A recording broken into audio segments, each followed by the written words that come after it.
The Devoted Friend by Oscar Wilde. One morning the old water rat put his head out of his hole.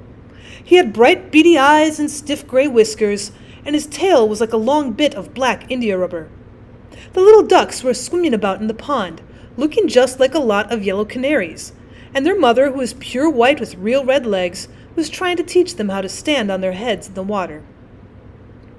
"You will never be in the best society unless you can stand on your heads," she kept saying to them, and every now and then she showed them how it was done. But the little ducks paid no attention to her. They were so young that they did not know what an advantage it is to be in society at all. "Oh, what disobedient children!" cried the old water rat. "They really deserve to be drowned." "Well, nothing of the kind," answered the duck. "Everyone must make a beginning, and parents cannot be too patient." "I know nothing about the feelings of parents," said the water rat.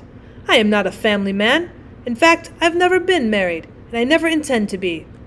Love is all very well in its way, but friendship is much higher. Indeed, I know nothing in the world that is either nobler or rarer than a devoted friendship." "And what, pray, is your idea of the duties of a devoted friend?" asked the green linnet, who was sitting in a willow tree hard by and had overheard the conversation. "Well, yes, that is just what I want to know," said the duck, and she swam away to the end of the pond and stood upon her head in order to give her children a good example. "Oh, what a silly question!" cried the water rat. "I would expect my devoted friend to be devoted to me, of course." "And what would you do in return?" said the little bird, swinging upon his silver spray and flapping his tiny wings. "Well, I don't understand you," answered the water rat. "Well, let me tell you a story on the subject," said the linnet. "Is the story about me?" asked the water rat. "If so, I will listen to it, for I'm extremely fond of fiction." "Well, it is applicable to you," answered the linnet, and he flew down, and alighting upon the bank, he told the story of the devoted friend. "Once upon a time," said the linnet, "there was an honest little fellow named Hans." "Was he very distinguished?" asked the water rat. "Well, no," answered the linnet. "I don't think he was distinguished at all, except for his kind heart, and his funny, round, good-humored face. He lived in a tiny cottage all by himself, and every day he worked in his garden. In all the countryside there was no garden so lovely as his. Sweet William grew there, and gillyflowers, and shepherd's purses, and fair maids of France. There were damask roses and yellow roses, lilac crocuses, and gold, purple, violets, and white, columbine and lady smock, marjoram and the wild basil, the cowslip and the flower de luce, and the daffodil, and the clove-pink bloomed or blossomed in their proper order as the months went by, one flower taking another's place, so that there was always beautiful things to look at, and pleasant odors to smell. Well, little Hans had a great many friends, but the most devoted friend of all was Big Hugh the miller. Indeed, so devoted was the rich miller to little Hans that he, Hans, would never go by his garden without leaning over the wall and plucking a large nosegay or a handful of sweet herbs, or filling his pockets with plums and cherries if it was the fruit season. "Real friends should have everything in common," the miller used to say, and little Hans nodded and smiled and felt very proud of having a friend with such noble ideas. Sometimes, indeed, the neighbors thought it strange that the rich miller never gave little Hans anything in return, though he had 100 sacks of flour stored away in his mill, and 6 milk cows, and a large stock of woolly sheep. But Hans never troubled his head about these things, and nothing gave him greater pleasure than to listen to all the wonderful things the miller used to say about the unselfishness of true friendship. So little Hans worked away in his garden. During the spring, the summer, and the autumn he was very happy. But when winter came and he had no fruit or flowers to bring to the market, he suffered a good deal from cold and hunger, and often had to go to bed without any supper, but a few dried pears or some hard nuts. In the winter also he was extremely lonely, as the miller never came to see him then. "There is no good in my going to see little Hans as long as the snow lasts," the miller used to say to his wife, "for when people are in trouble they should be left alone, and not be bothered by visitors. That at least is my idea about friendship, and I'm sure that I'm right. So I shall wait till the spring comes, and then I shall pay him a visit, and he'll be able to give me a large basket of primroses. That will make him so happy." "Well, you're certainly very thoughtful about others," answered the wife, as she sat in her comfortable armchair by the big pine wood fire. "Very thoughtful indeed. It is quite a treat to hear you talk about friendship. I am sure the clergyman himself could not say such beautiful things as you do, though he does live in a 3-storied house, and wears a gold ring on his finger." "But could we not ask little Hans up here?" said the miller's youngest son. "If poor Hans is in trouble, I will give him half my porridge and show him my wet rabbits." "Oh, what a silly boy you are!" cried the miller. "I really don't know what is the use of sending you to school. You seem not to learn anything. Why, if little Hans came up here and saw our warm fire, and our good supper, and our great cask of red wine, he might get envious. And envy is a most terrible thing, and would spoil anybody's nature. Well, I certainly will not allow Hans's nature to be spoiled. I am his best friend, and I will always watch over him and see that he's not led into any temptations. Besides, if Hans came here, he might ask me to let him have some flour on credit, and that I could not do. Flour is one thing, and friendship is another, and they should not be confused. Why, the words are spelt differently and mean quite different things. Everybody can see that." "How well you talk," said the miller's wife, pouring herself out a large glass of warm ale. "Really, I feel quite drowsy. It is just like being in church." "Lots of people act well," answered the miller, "but very few people talk well, which shows that talking is much more the difficult thing of the two, and much the finer thing also." And he looked sternly across the table at his little son, who felt so ashamed of himself that he hung his head down, and grew quite scarlet and began to cry into his tea. However, he was so young, you must excuse him. "Is that the end of the story?"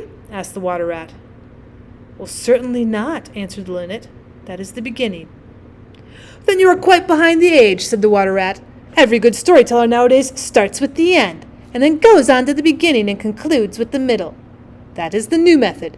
I heard all about it the other day from a critic who was walking round the pond with a young man. He spoke of the matter at great length, and I am sure he must have been right, for he had blue spectacles and a bald head, and whenever the young man made any remark, he always answered, 'Pooh!' But pray, go on with your story. I like the miller immensely. I have all kinds of beautiful sentiments myself, so there's a great sympathy between us." "Well," said the linnet, hopping now on one leg and now on the other, "as soon as the winter was over and the primroses began to open their pale yellow stars, the miller said to his wife that he'd go down and see little Hans." "Why, what a good heart you have!" cried his wife. "You're always thinking of others. And mind you take the big basket with you for the flowers." So the miller tied the sails of the windmill together with a strong iron chain and went down the hill with the basket on his arm. "Good morning, little Hans," said the miller. "Well, good morning," said Hans, leaning on his spade and smiling from ear to ear.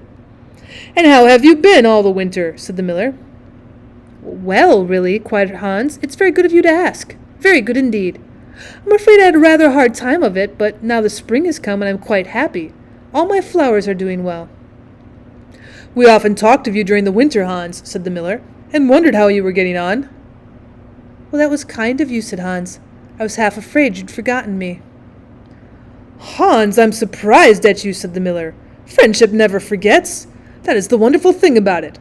But I'm afraid you don't understand the poetry of life. Well, how lovely your primroses are looking, by the by." "Well, they are certainly very lovely," said Hans. "It is a most lucky thing for me that I have so many. I'm going to bring them to the market and sell them to the burgomaster's daughter, and buy back my wheelbarrow with the money." "Buy back your wheelbarrow? You don't mean to say you've sold it? Well, what a very stupid thing to do." "Well, the fact is," said Hans, "I was obliged to. You see, the winter was a very bad time for me, and I really had no money at all to buy bread with. So I first sold the silver buttons off my Sunday coat, and then I sold my silver chain, and then I sold my big pipe. At last I sold my wheelbarrow, but I'm going to buy them all back again now." "Hans," said the miller, "I will give you my wheelbarrow. It's not in very good repair. Indeed, one side is gone, and there's something wrong with the wheel spokes. But in spite of that, I'll give it to you. I know it's very generous of me, and a great many people would think me extremely foolish for parting with it, but I am not like the rest of the world. I think that generosity is the essence of friendship. Besides, I've got a new wheelbarrow for myself. Yes, you may set your mind at ease. I will give you my wheelbarrow." "Well, really, that is very generous of you," said little Hans, and his funny round face glowed over with pleasure. "I can easily put in a repair, as I have a plank of wood in the house." "A plank of wood," said the miller. "Why, that's just what I want for the roof of my barn, and there's a very large hole in it, and the corn will get all damp if I don't stop it up. How lucky you mentioned it. It's quite remarkable how one good action always breeds another. I've given you my wheelbarrow, and now you're going to give me your plank. Of course, the wheelbarrow is worth far more than the plank, but true friendship never notices things like that. Pray get it at once, and I will set to work at my barn this very day." "Well, certainly," cried little Hans, and he ran into the shed and dragged the plank out. "Oh, it's not a very big plank," said the miller, looking at it, "and I'm afraid that after I've mended my barn roof there won't be any left for you to mend the wheelbarrow with.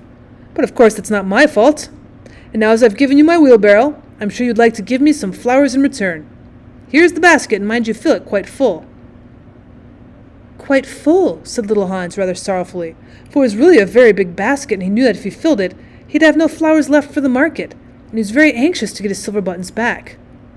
"Well, really," answered the miller, "as I've given you my wheelbarrow, I don't think it's much to ask you for a few flowers. I may be wrong, but I should have thought that friendship, true friendship, was quite free from selfishness of any kind." "My dear friend, my best friend," cried little Hans, "you're welcome to all the flowers in my garden. I would much sooner have your good opinion than my silver buttons any day." And he ran and plucked all his pretty primroses and filled the miller's basket. "Goodbye, little Hans," said the miller as he went up the hill with the plank on his shoulder and a big basket in his hand. "Well, goodbye," said little Hans, and he began to dig away quite merrily. He was so pleased about the wheelbarrow. The next day he was nailing up some honeysuckle against the porch when he heard the miller's voice calling to him from the road. So he jumped off the ladder and ran down the garden and looked over the wall. There was the miller with a large sack of flour on his back. "Dear little Hans," said the miller, "would you mind carrying this sack of flour for me to the market?" "Oh, I'm sorry," said Hans, "but I'm really very busy today. I've got all my creepers to nail up, and all my flowers to water, and all my grass to roll."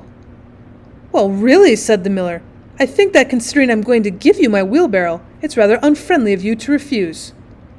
"Oh, don't say that," cried little Hans. "I wouldn't be unfriendly for the whole world." And he ran in for his cap and trudged off with the big sack on his shoulders. It was a very hot day, and the road was terribly dusty, and before Hans had reached the 6th milestone he was so tired he had to sit down and rest. However, he went on bravely, and at last he reached the market. After he'd waited there some time, he sold the sack of flour for a very good price, and then he returned home at once, for he was afraid if he stopped too late, he might meet some robbers on the way.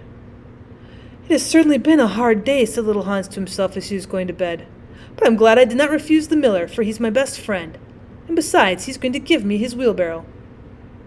Early the next morning the miller came down to get the money for his sack of flour, but little Hans was so tired that he was still in bed. "Well, upon my word," said the miller, "you're very lazy. Really, considering that I'm going to give you my wheelbarrow, I think you might work harder. Idleness is a great sin, and I certainly don't like any of my friends to be idle or sluggish. You must not mind my speaking quite plainly to you. Of course, I should not dream of doing so if I were not your friend. But what is the good of friendship if one cannot say exactly what one means? Anybody can say charming things and try to please and to flatter, but a true friend always says unpleasant things and does not mind giving pain. Indeed, if he's really a true friend, he prefers it, for he knows that then he's doing good." "Well, I'm very sorry," said little Hans, rubbing his eyes and pulling off his nightcap, "but I was so tired that I thought I would lie in bed for a little time and listen to the birds singing. Do you know I always work better after hearing the birds sing?" "Well, I'm glad of that," said the miller, clapping little Hans on the back, "for I want you to come up to the mill as soon as you're dressed and mend my barn roof for me." Poor little Hans was very anxious to go and work in his garden, for his flowers had not been watered for 2 days, but he did not like to refuse the miller as he was such a good friend to him. "Do you think it'd be unfriendly of me if I said I was busy?" he inquired in a shy and timid voice. "Well, really," answered the miller, "I do not think it's much to ask of you, considering I'm going to give you my wheelbarrow. But of course if you refuse I will go and do it myself." "Oh, on no account," cried little Hans. He jumped out of bed and dressed himself and went up to the barn. He worked there all day long till sunset, and at sunset the miller came to see how he was getting on. "Have you mended the hole in the roof yet, little Hans?" cried the miller in a cheery voice. "It's quite mended," answered little Hans, coming down the ladder. "Ah," said the miller, "there's no work so delightful as the work one does for others." "Well, it's certainly a great privilege to hear you talk," answered little Hans, sitting down and wiping his forehead. "A very great privilege. But I'm afraid I shall never have such beautiful ideas as you have." "Oh, they will come to you," said the miller, "but you must take more pains. At present you have only the practice of friendship. Some day you'll have the theory also." "Do you really think I shall?" asked little Hans. "Oh, I've no doubt of it," answered the miller.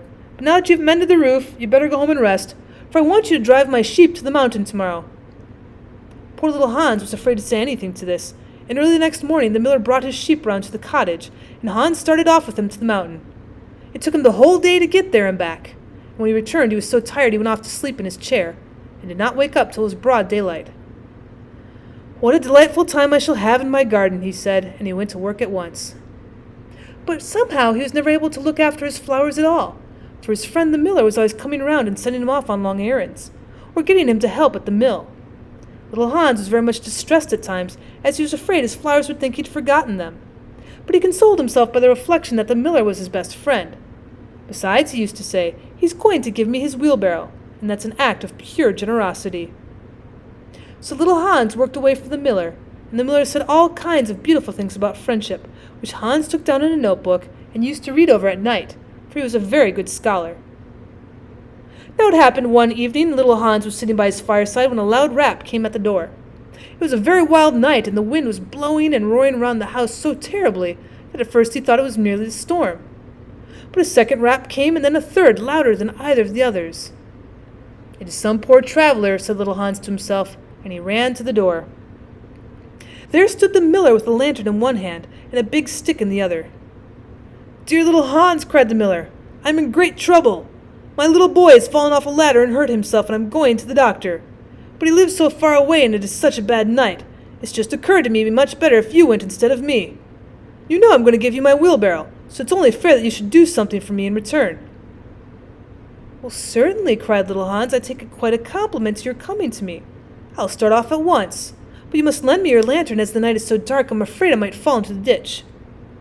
"Well, I'm very sorry," answered the miller, "but it's my new lantern, and it would be a great loss to me if anything happened to it." "Well, never mind, I'll do without it," cried little Hans, and he took down his great fur coat and his warm scarlet cap, and tied a muffler around his throat and started off. What a dreadful storm it was! The night was so black that little Hans could hardly see, and the wind was so strong that he could scarcely stand. However, he was very courageous, and after he had been walking about 3 hours, he arrived at the doctor's house and knocked at the door. "Well, who's there?" cried the doctor, putting his head out of his bedroom window. "Little Hans, doctor." "What do you want, little Hans?" "The miller's son has fallen from a ladder and has hurt himself. The miller wants you to come at once." "All right," said the doctor. He ordered his horse and his big boots and his lantern, and came downstairs and rode off in the direction of the miller's house, little Hans trudging behind him. But the storm grew worse and worse, and the rain fell in torrents, and little Hans could not see where he was going or keep up with the horse.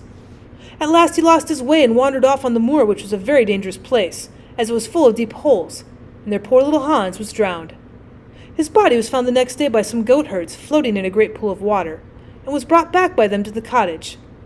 Everybody went to little Hans's funeral, as he was so popular, and the miller was the chief mourner. "As I was his best friend," said the miller, "it's only fair that I should have the best place." So he walked at the head of the procession in a long black cloak, and every now and then he wiped his eyes with a big pocket handkerchief.